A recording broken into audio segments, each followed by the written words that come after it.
রান্নাঘরে আপনাদের সকলকে স্বাগত জানাই। আজকে আমরা বানাচ্ছি মিল্ক কেক। মিল্ক কেক বানাতে এখানে 10 কিলো দুধকে জাল দিয়ে ক্ষীর বানানো হচ্ছে। দেখছেন অনেকটা ক্ষীর হয়ে এসেছে, ক্ষীর হয়ে গেছে।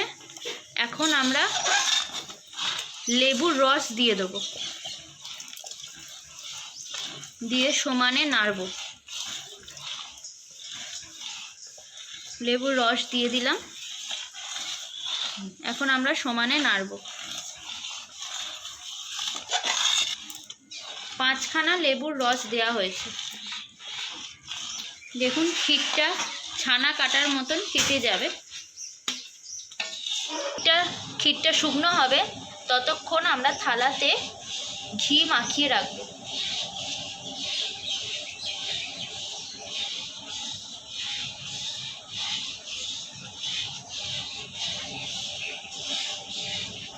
এখন আমরা এই ক্ষীরেতে চিনি দিচ্ছি। আমরা 1 বাটি চিনি দিচ্ছি।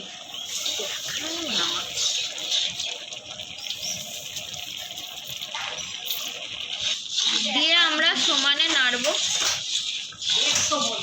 আমরা ঘিটা থালাতে ব্রাশ করে নিচ্ছি।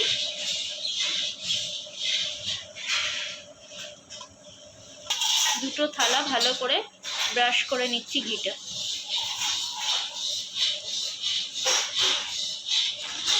এইদিকে ক্ষীরটা নাড়ব যতক্ষণ না ড্রাই হয়ে আসবে।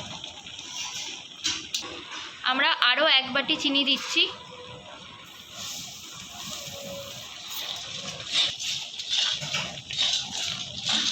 দিয়ে আবার নাড়ব। আমাদের মিল্ক কেকের ক্ষীর রেডি হয়ে গেছে। এবার এটাকে আমরা গ্যাসটাকে বন্ধ করে দেবো। মিল্ক কেকের ক্ষীর রেডি হয়ে গেছে। এবার আমরা গ্যাসটাকে অফ করে দেবো।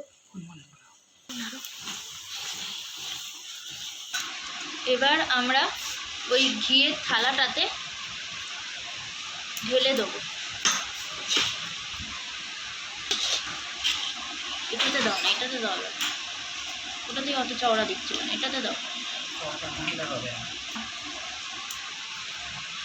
দেখছেন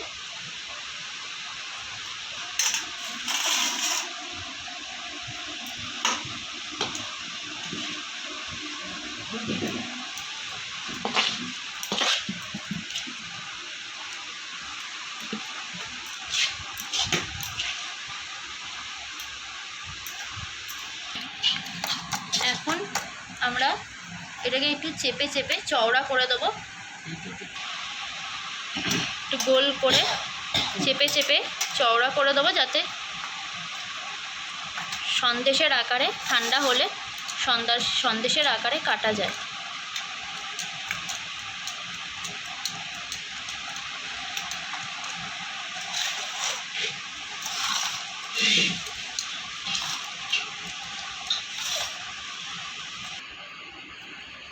গোল করে ঠান্ডা করতে দেওয়া হলো।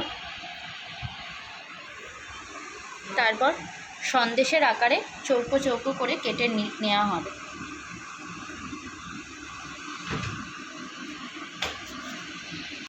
মিল্ক কেকটা ফ্রিজে রাখা হয়েছিল, পুরো বসে গেছে। এবার আমরা এটাকে কেটে নেব ছুরি দিয়ে পিস পিস করে।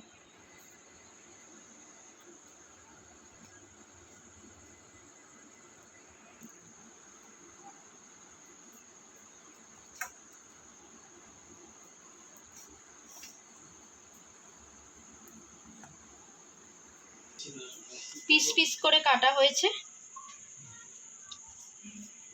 এইভাবে আমরা বাকি পিসগুলো কেটে নেব।